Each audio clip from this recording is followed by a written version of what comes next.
Hello you guys. I have a super exciting video today.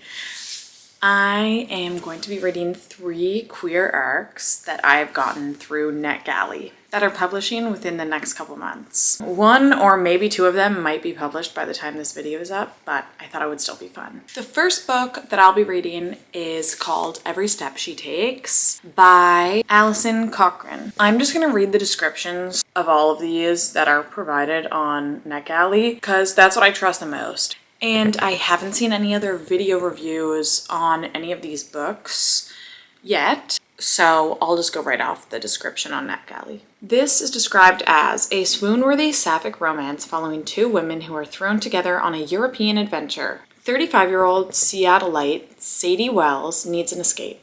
She's desperate to escape her monotonous routines, the family business that has consumed her entire life, and the unexpected gay panic that has her questioning everything she thought she knew about herself. So when her injured sister offers Sadie her place on a tour along Portugal's Camino de Santiago, she decides this is the perfect chance to get away from it all.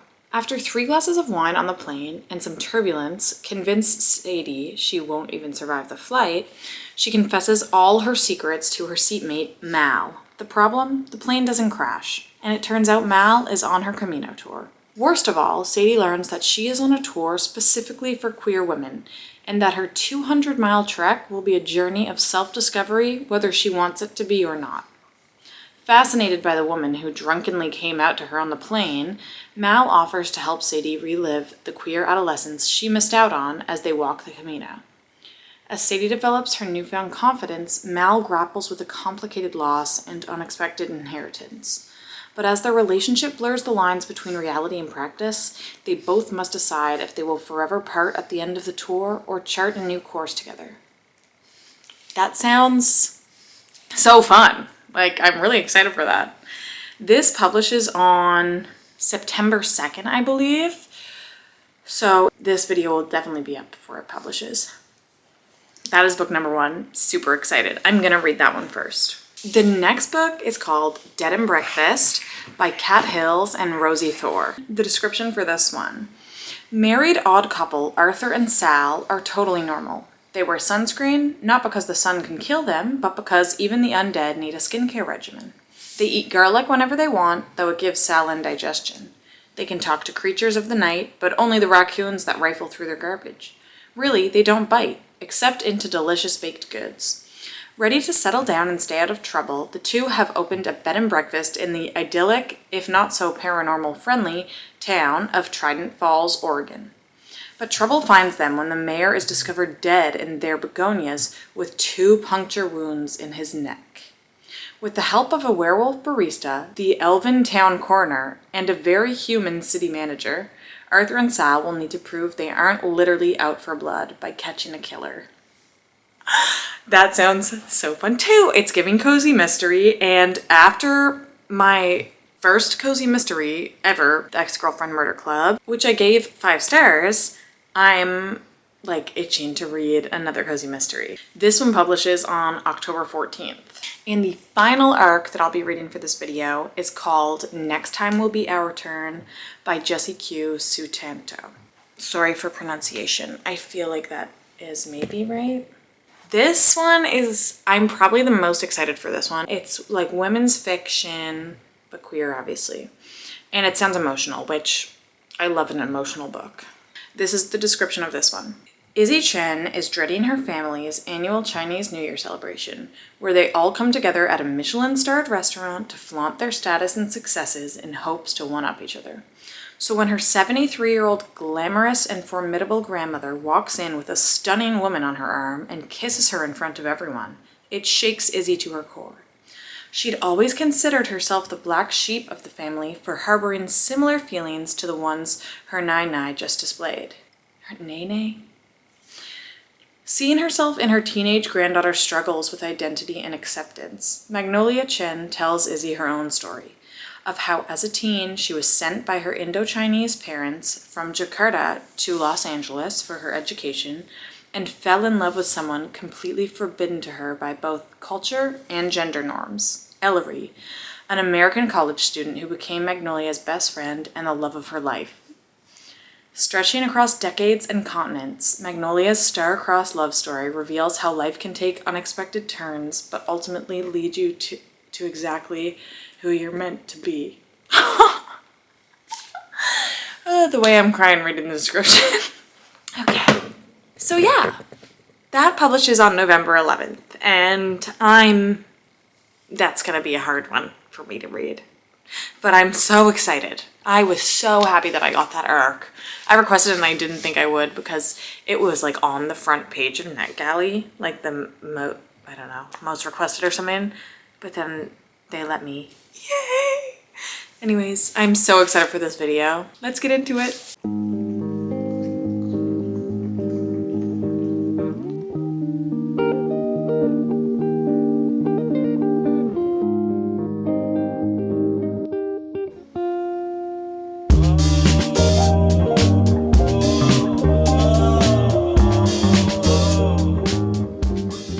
To do a quick reading update. I am 30% of the way through Every Step She Takes, and it's going really well so far. I'm pretty picky when it comes to romance. Like, I get cringed out really easy, but I'm really liking the vibes of this so far. We've met our two characters. Sadie confesses to Mal that she thinks she's a lesbian when their plane hits turbulence because she thinks that they're gonna die, and she doesn't want to die without anybody knowing because she hasn't expressed how she's feeling to anyone else. So she wants someone to know. Their plane doesn't crash. They part ways when they get off the plane, but then this excursion, pilgrimage thing that Sadie's supposed to be going on in place of her sister, Mal ends up being in this pilgrimage group as well. It's supposed to be like a queer women pilgrimage group. And they're gonna do the 200-kilometer walk together. So I am really liking this because it's dual POV. So we're getting Sadie's perspective of all of the events and goings on, and we're also getting Mal's. That's really nice, and I feel like it makes both characters more lovable because sometimes a character will act a certain way and you're like, why are you acting like that? But when you're getting their perspective too, it helps. Where I am right now, they're they've walked, I think they're on their first day of walking. Mal is fresh off a breakup and she's back in Portugal due to a death in her family. There hasn't been much on that yet. I'm excited to see how Mal and honestly the others in the tour group help Sadie come to terms with how she's feeling, the fact that she's questioning her sexuality and realizing like, oh my god, maybe the men just aren't for me. I'm excited to see that. She's not really thinking about that very much right now because she's just like, oh my, I can't believe I have to walk at least 12 kilometers a day. And she has this pack on her back and she's like, oh my, how am I gonna do this? I'm really enjoying it so far. I'm gonna keep reading on my iPad because I do not have an e-reader. I'll update you again when I'm further in, probably over 50%.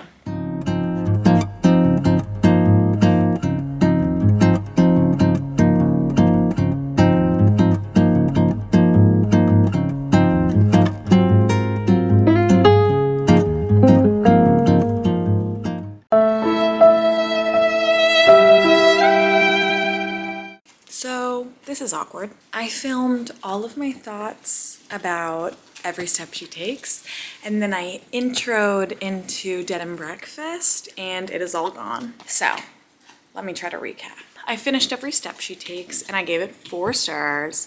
I thought it was really good. I really liked the aspect of being on a hiking excursion in a romance. I love that. And I had never read anything like that before. It was also really cool, learning about the Camino Trail. I didn't know what that was prior to reading this book, and that was really interesting to hear about through the book. I ended up really loving both of our main characters in this. I find I always love a story that involves someone coming to terms with their identity or sexuality, and I love that aspect of this. I really felt for Sadie, and the way that Mal was trying to help her, and then the whole group was trying to help her. The found family aspect of this one was so good too.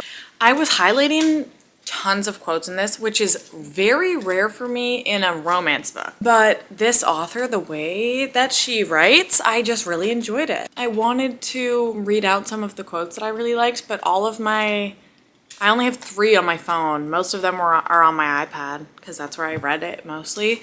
I don't like that about NetGalley, that your quotes like don't sync up. Anyways, this is a good one, and I think it showcases Alison Cochrun's writing. I can't make out much more than silhouettes, but I know Mal, even in the dark, even only in shadow and outline. One complaint I do have is that there were no dinkuses to split up chapters, you know, like scene to scene.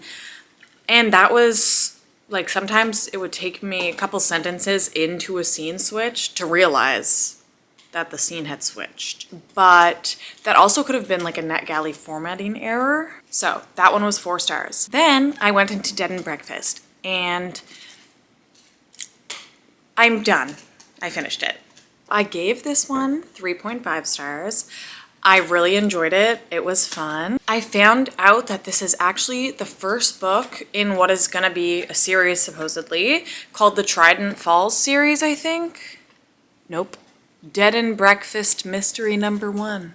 So the synopsis that I read in the beginning of this video is accurate, and I can't really say anything more about it because I don't want to spoil anything. But I loved Trident Falls, where our story takes place, and I loved the fact that it was home to paranormals and humans. Then the conversations on discrimination were very interesting, and I liked that that was something that our characters were dealing with, because it then made their situation of being in the position where people are like, oh, the mayor's dead in your yard, you definitely killed him.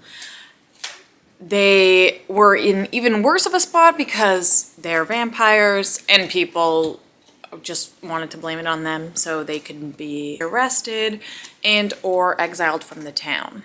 What brought it down from 5 to 3.5 stars was it was just a bit too unserious for me. Like, the amount of corny jokes and the consistency of the corny jokes, how much they were happening, was taking me out of it a little. I was like, I need it to be a little bit more serious than that. Would definitely still recommend this, and I loved reading it in October. That was super fun. So, I am finally getting into Next Time Will Be Our Turn. I am nervous. This one's gonna be hard. But I'm so excited. I am like, this could be 5 stars. It could be 5 stars. I love a sad, emotional read. I'm so excited, and I will do better at updating you guys this time. I'm sorry that I didn't update during Dead and Breakfast. I have had an insane past couple weeks. As you can probably tell, this is not my apartment. I am currently pet sitting, but I'm going home tonight, so hopefully then I'll be able to get back into my routine and be a bit more consistent with my filming. I will update you when I'm further in, I promise.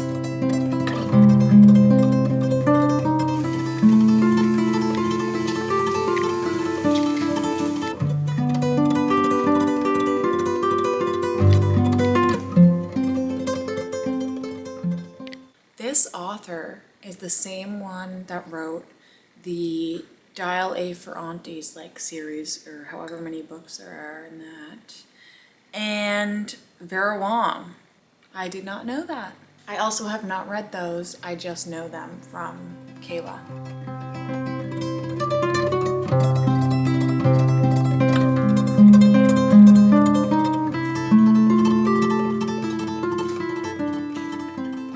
I wanted to update on Next Time Will Be Our Turn. I'm 40% of the way through now. We are in Izzy's point of view, starting off at this family reunion.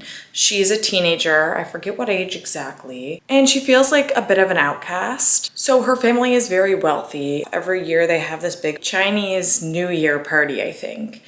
So they have one every year. They invite friends and family.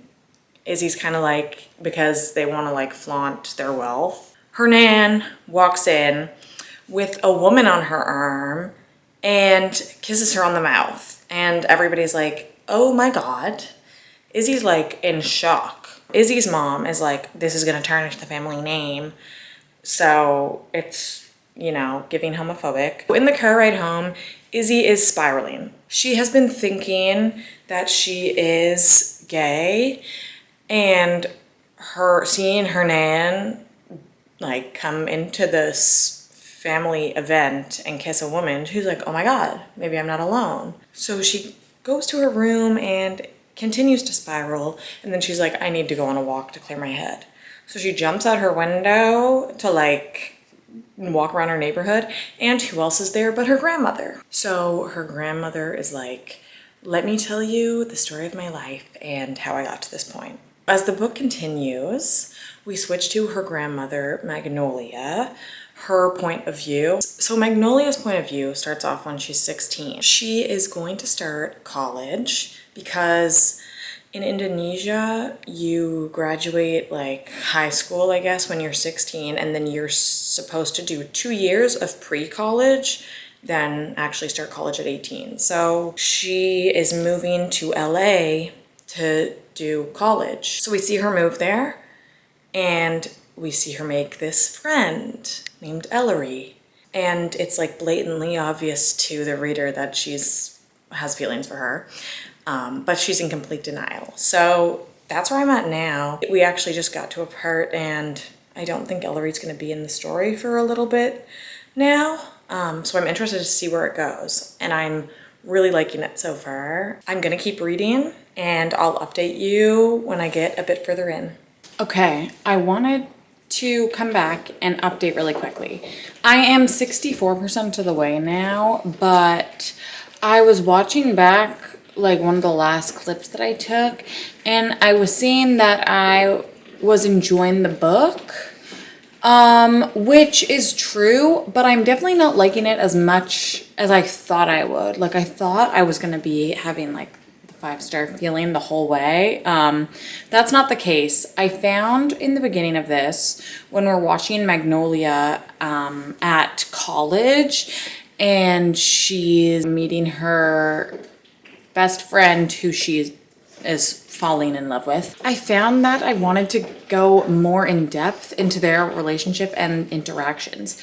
I feel like we didn't see very much of them together, and I did really love them together. Like, I was rooting for them. I wish that we had gotten to see more of their interactions and time spent hanging out together. That part felt a little bit rushed to me, and I was like, I want to slow down and take this all in and understand how Magnolia is really feeling. And I do understand that Magnolia was in denial as well. Like, she was not actively in the moment, being 16, 17, she was not actively thinking like, oh, I'm in love with a girl. I'm in love with my best friend. It was hindsight. As she's telling the story to Izzy, she is like, obviously I liked her as more than a friend. So yeah, that's my one complaint. I still am liking it. I just wish that we had gotten more of them together.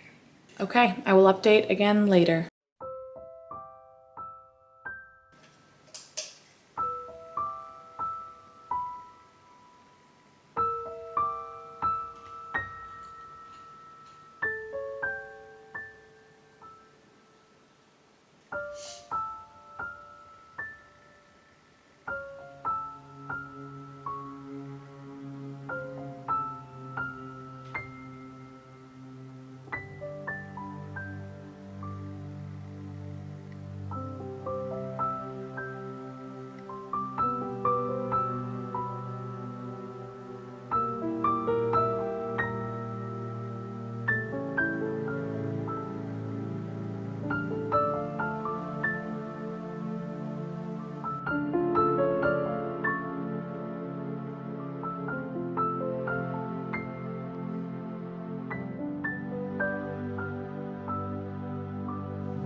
come bearing bad news. I'm gonna get the rating out of the way. I gave this a 2.5 stars. So the last thing I told you was that Ellery, the love interest, was like leaving Magnolia's life. And obviously it's a romance. She's going to be coming back at some point, like we know that. So she eventually does come back into Magnolia's life. It was cute and all, but at that point, I just could not get behind. She can't stand us being in separate rooms right now. No, I know. In their younger years, I was not convinced on the authenticity of their relationship. It didn't feel like they had a physical and emotional connection. It just felt like Magnolia was super obsessed with Ellery and just wanted her attention. Like it felt like a 16-year-old crush. So once now Ellery is back in Magnolia's life, it was just such a weird dynamic. Like they're both older. I think Magnolia was around 28, so that would make Ellery 33 or something. And they just felt so immature. Like there was this huge elephant in the room that they didn't talk about for like a long time. They were just acting completely normal, like nothing had ever happened. It was really strange. Like I said, they were still coming off really young. Some of Ellery's dialogue was crazy, and she was like 32, 33. It just felt like, I was like, how old are you, girl? And then towards the end of the book, Magnolia's sister does something insane. It's just all forgiven. Like actually it's not even seen as like a problem. And I was like, it was just like a huge breach of privacy.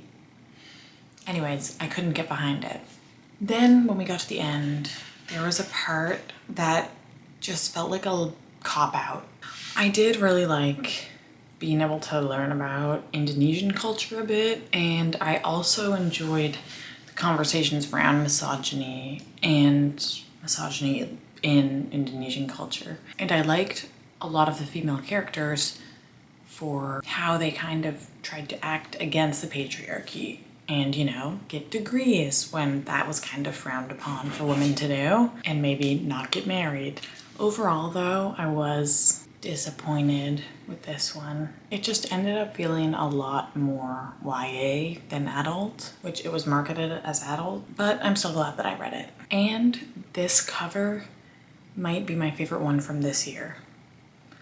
It's so beautiful. I literally want that painting framed.